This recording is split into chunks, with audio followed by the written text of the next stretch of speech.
dan Kuala Lumpur. Kita juga monitoring mengenai. Banyak cara BPBD Provinsi Sumsel bersama pemerintah untuk melakukan pencegahan kebakaran hutan. Selain perusahaan yang berada di kawasan rawan kebakaran lahan untuk ikut bertanggung jawab, pemerintah juga memberikan himbauan dan edukasi kepada masyarakat. Bagi masyarakat, petani, pemerintah secara khusus memberikan bantuan dan penyuluhan agar petani tidak membuka lahan dengan cara dibakar. Ini diungkapkan oleh Kepala BPBD Provinsi Sumsel, Iriansa.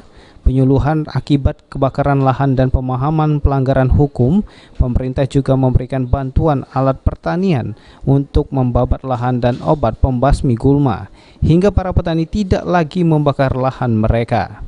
Kepada penyuluh pertanian bahwa dilarang membuka lahan dengan cara membakar. Nah, ada teknologi yang buka lahan tanpa bakar. Itu pemerintah daerah, khususnya kabupaten, sudah menerapkan seperti itu. Jadi masyarakatnya yang petani, yang peladang yang ingin buka lahan dengan cara tidak membuka lahan diberikan bantuan peralatan. Peralatan apa itu? Seperti ya senso, kemudian peralatan pembunuh bukan hama, tanah apanya, rumput-rumput, fungisida ya. Memang kesadaran masyarakat sangatlah dibutuhkan oleh pemerintah agar tidak lagi membuka lahan dengan cara membakar.